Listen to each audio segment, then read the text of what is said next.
think the other day we went live, like it went live earlier than it told us it did, which was fun. And I think we're live now. Yeah. So I'm just going to go into that video and tag you. Ooh. There must be a better way of doing this, Somehow. like live Whoa. streaming on Facebook. I do feel it's a little bit clunky sometimes for the Uh, people watching it. Facebook Live in general is just not ideal, but never mind. Right, let's see if I can tag Yeah. Ellie Bell. I wonder if that works. Oh my God. No way. Did it work? No. The way I did it, I just No. went on the page and just edited post. Yeah, which is what I've done. But when I go to tag you, it wants me to choose your name, but I can't scroll up to get to your name. And I know your name is at the top because why wouldn't it be? And Oh, even when I type your name, it loses its shit and just won't. It's ridiculous. crazy. Ridiculous. Hello. How are Hi. we? Well, I mean, apart from Okay. being frustrated by technology, I'm great, thanks. How are you doing? I'm very good, thank you. I've got a very emotional 4-year-old today who just would like to get in my skin if she possibly could. So, as gorgeous and lovely as that is, it's also makes me feel really sad just walking out to my office, which is probably about 10 meters from the house. So I'm not very far away. She can see me from the lounge, but yet that is still not enough. So yeah, lots of Nice. emotions running high at the moment, but that's all. Oh, Yeah. bless her. Bless her little socks. Hi, Kirsten. Nice to see you. And that's awesome. She said that it really helped last time we talked. So Nice. yeah, yeah. Exciting. Wow, I mean, we are awesome. So well, like hashtag team awesome, right? I think you're far more fabulous. Hashtag Team Fab. Nice, nice. And I just realized that I went live in the group instead of going live on the page like we talked about. So happy Tuesday morning to us. Well, Tuesday tech is not my friend. yeah. Yeah. What I think today we're going to talk about the kind of the key for the 4 pillars that we really have found through our experience and the work that we've been doing and the conversations we've been having that really kind of create a great kind of structure to be able to delve deeper into like who we are and why we think the way we think, why we behave the way we behave, and just kind of understand ourselves like more. So I think that was kind of the plan today, was just to have a chat around that. We're going to be going into all of this in heaps more detail next week, but it was just to have a little bit of a bit of an overview. So the 4 pillars that we kind of look at and talk about are, I'm going to use my fingers because then I won't forget them. We've got self first up, shadow, society, and spirit. So 4 S's, because that's easier to remember. And I think it's really important to know that they're all kind of weighted pretty equally. It's not that there's one that is more important, but there will be times when one shows up for you more. Would that be about right? Yeah, Do you I think that's totally right. It depends on what you're looking at or what you're talking about as to which one will be slightly more heavily weighted, I think. But yeah, ultimately we're looking and I don't even think it's about balancing the 4 of them necessarily. It's about understanding the interplay between the 4 of them and how that changes the way that we engage with that part of ourselves. Yeah. Yeah. Yeah, I think the one that I find at the moment is really coming up for me is the one around society. So this is really kind of looking at the way our societal conditioning makes us behave in certain situations. It's the way we've been programmed to behave. It's the way we're programmed to think in many situations.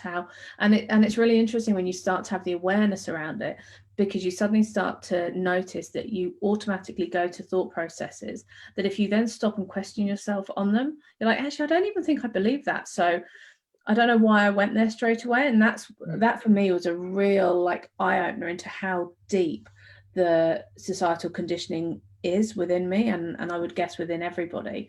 It's so it's so important to be able to start to identify the things that serve you and are right for you, rather than just what you've been told and the way you've been brought up, or been told you should behave. Yeah. Do you know what I mean? Yeah, I do. I think that speaks really strongly to the way that we were raised in a lot of ways, where we were raised not to question authority, Mm. and to do what we're told, and to, not speak up when we disagree with something, and all of that sort of stuff. And some of that is the conditioning that you're talking about. But I think those conditions then influence our ability to be more discerning for ourselves about others. Mm. And I think that's what we're starting to unravel, is that we're starting to understand it's not for us to not question, and it's not for us to not, to not have our own belief systems or our own thought patterns or any of that stuff. Like, we're starting to embrace that part of ourselves. And when we do that, then we're able to engage with the other conditioning in a more productive way for us and for the people around us. Yeah. I think it's becoming more prevalent that that women are being a little bit more, for want of a better phrase, awakened to the way that stuff has happened in the past, and the way that we can choose to engage with that now. Yeah, I think that's so true. It's kind of like we've suddenly woken up to the fact that there's been a load of things that we've been told we should do that we've kind of actually suddenly started questioning. And then one of the questions that we put in the group is, what does a wise woman mean to people? And for me, that questioning, that need to question everything, I think is absolutely intrinsic to being a wise woman, because you're no longer accepting things on face value. You're no longer accepting that this is the way it is. It's actually, is it, and why, and how, and what does this mean? And you start to really explore that. And I think one of the challenges around doing that is it can be really difficult to do it on your own, because you kind of get yourself caught up in a thought bubble that just goes round and round and round. And then it's like, do I think this? What do I think? How do I think? And it all becomes a bit much. And certainly for me, I've been able to really explore those thought patterns and what I think with you. It's been one of the great joys of working with you, Erin, to be able to have those conversations. But just generally, as I start to practice talking about the things that really trigger me, inspire me, interest me, make me question, having that space to talk about it with other people who are going through the same sort of awakening has been the game changer. Like, to be able to bring these conversations, and we were talking about this just this morning, is that when you have the space to actually talk about this and practice talking, I mean, this is so in line with what I do with my coaching stuff, is you have to practice everything. We just don't get good at stuff straight away. We have to practice, and speaking your truth is something that you have to practice. And I really feel that by creating a space for women to practice that's going to have such a big impact on them being able to ask the question, feel strong about questioning it. Do you know what I mean? Yeah, I do. What's interesting for me is it actually even almost goes one step back from that. And that, yes, we need to practice speaking our truth, but we also need to practice speaking what could be our truth. Oh, yeah, nice. Because I think that allows us the opportunity to feel whether that is true for us or not. Yeah. And we don't have enough spaces where we can do that, I don't think, where we can, and you and I, we navigate that all the time. Our conversations often are as mind-blowing for ourselves as they are for each other. Like, we'll explore and navigate and expand on what we thought we were going into the conversation believing, and often we'll leave with a more robust version of that belief. Sometimes it's a completely different version of that belief. But I think the opportunity to practice just articulating what is in our heads, and then allowing ourselves to feel it Mm. in our bodies is a really good way of navigating that understanding and building that foundation and platform that we can then speak from, and that we can own as our own truth in our own space. Yeah, because I think that's right. Again, it's one of those things that admitting that you're wrong about something, or that you don't know the answer, can feel like almost like you're giving in, or that it's a sign of weakness. Whereas I really believe that if you can have the conversations, if you can question everything, and then be able to, reevaluate what you thought and go, actually, this is what I thought, but actually having done, had the conversations and looked into everything, I know actually I think slightly differently about that. And the reason I thought X, Y, and Z was because of ABC. But it's a really empowering space to get to, when you can actually really like own what you think, and be brave enough to be like, actually, I don't agree with that. Because that's quite a vulnerable position to be in. And you and I do it, and I have other fabulous friends that we can have really robust conversations, and being able to stand up and be like, actually, that's not what I think, can feel quite scary, because we're used to, particularly as women, doing what we're told and staying quiet and don't rock the boat and don't say anything that someone might be offended by. And the more I step into this space, the more I realize, if I don't say what I think, if I don't bring my truth to the table, then I'm allowing their truth to be the truth. And if that's not mine, then that's not right. And it's the more you do it, the easier it becomes, but yet it still feels vulnerable every time you do it. Yes. Yeah, it's really interesting, right? Like, I was engaging with some content the other day around just exploring what is true for us, and all of that stuff. And what came up was very much that, like, whatever you believe of others is actually your belief around yourself. And I know, right, Kirsten? So good. She wants to know where you've been all her life, Ellie. She's been hiding from all of us. Most of it. Yeah, right. And actually, I was in Leeds for a while, so I was really close for a wee while.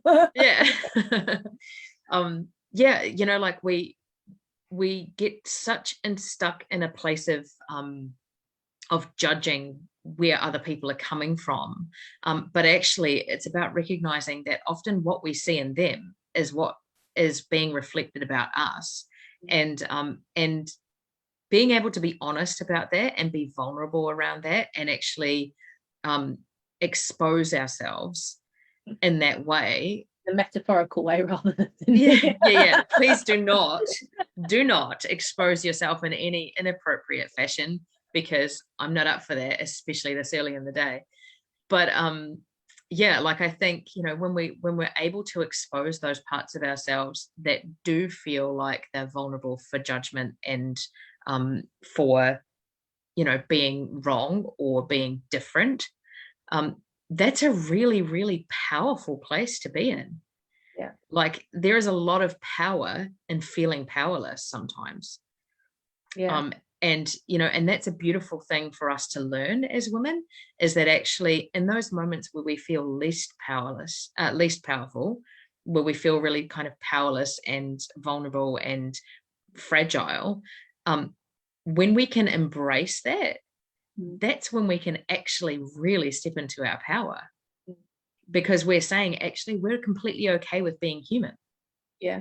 Right? Like, that's a spiritual being having a human experience, saying, actually, my humanness is something I celebrate.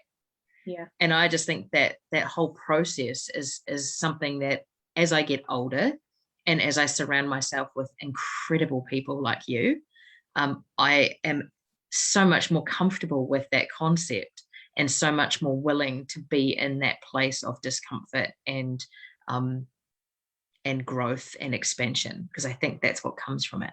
Yeah, and isn't that the whole point of, like, the human existence? Like, our humanness is where the growth is.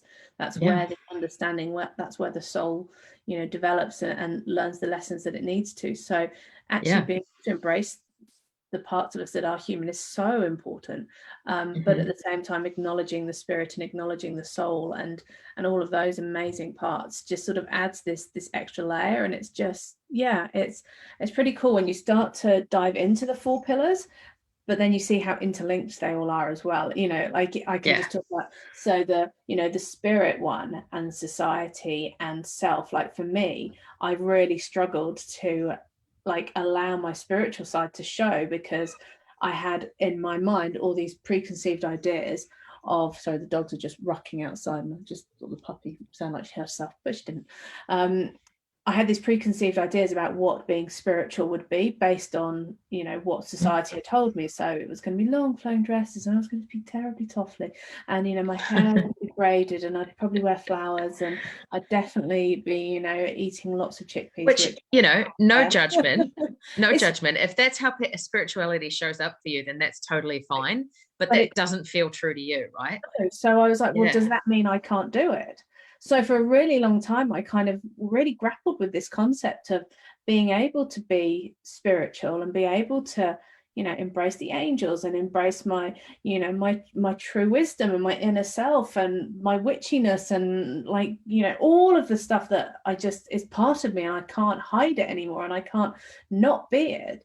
But it took me a long time to get to that space of acceptance, because it felt, because I've been so programmed by everything else around me that I wasn't able to almost think clearly for myself. So it's so cool when you start to uncover them and see Like how I they're said, linked, break it all it up. is a real interplay. And I think, like, for me, it probably shows up more so in shadow work and the fears that come up for me and the stories that I tell myself are so deeply rooted in societal belief systems and societal behavioral patterns. And I think being able to unravel that and understand how that doesn't have to define who I am and how I am, that has been a real game changer for me and has allowed me to then embrace the other parts of myself that I had held back. And I think when you start to explore that, I certainly have found it much easier and more fun and lighter and just more deeply fulfilling doing it with others. You know, I have you, but I also have several other connections that are individual connections that I explore that stuff with, and we have really beautiful, deep conversations time and time again about who we are in the world and how we want to be. And I often have visions of just bringing all of those women together into one space and just being like, right, have at it, ladies, just chat away. But honestly, I don't do it because it's a space I'd never want to leave. Like, it lights me up to see other women exploring that stuff and exploring their own understanding of who they are in such a way that, like, it's phenomenal to watch them just, like, lights come on and they're just lit up like a city at night. Like, it's beautiful. And yeah, so I really enjoy that stuff and I can't wait to do more of that stuff. Especially with some of the phenomenal women that we have inside this space. I think you know, some of the conversations we've already had have been really life-changing for us. Right, to be able to explore stuff with other women and have them bring their truth to the table as well. And so yeah, I guess I'm really looking forward to exploring that a little bit more next week in the coaching series. And certainly moving forward inside the Sacred Circle and the programs that we bring, that will be a big part of what the work is all about, right?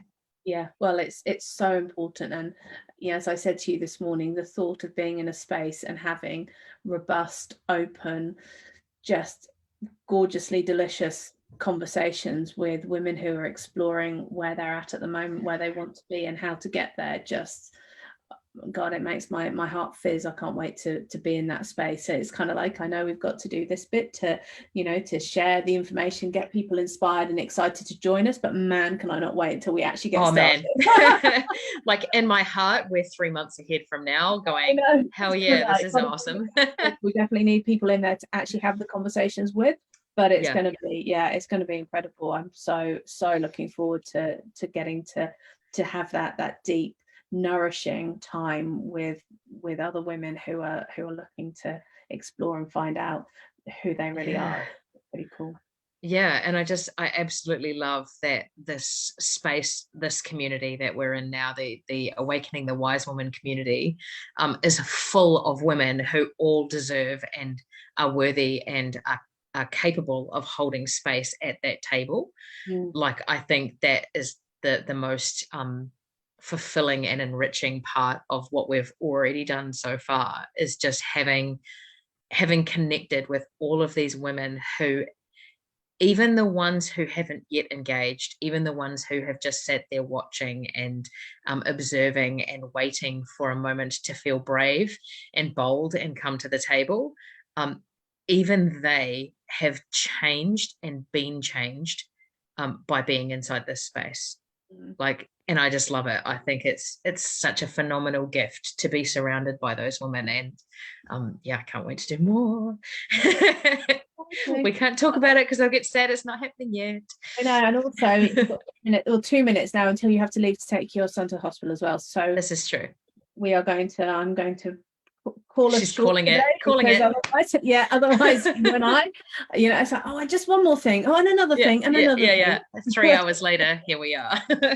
Exactly. Yes, we've lived those moments before. We have, on a relatively daily basis as well at the moment. So would love to hear your thoughts. If you're watching the replay, let us know how, you know, which of those is most prominent for you at the moment, which is the one that you're most excited to explore. Is there any one thing that we can help with more? And next week is going to be immense. We're going to do loads more talking and discussing and sharing about all of this amazing stuff next week. So look forward to getting to meet you properly, Kirsten, as well, because it's lovely to see you showing up on our lives. It's gorgeous, and look forward to meeting and making that connection. So amazing. You go. I will. Thanks. We'll catch up later, and keep your eyes peeled. If there's anyone else that you think should be joining our coaching series, please invite them along. Please bring your friends along. If there are women in your life that you would like to have these conversations with, but you don't know how to get that started, the coaching series is the perfect way to invite them to the table and have that conversation. So bring them in, invite them, and share the love, because we love you very much and are very grateful for this space and what we get to do here. So thank you. Perfect. Ciao. Bye.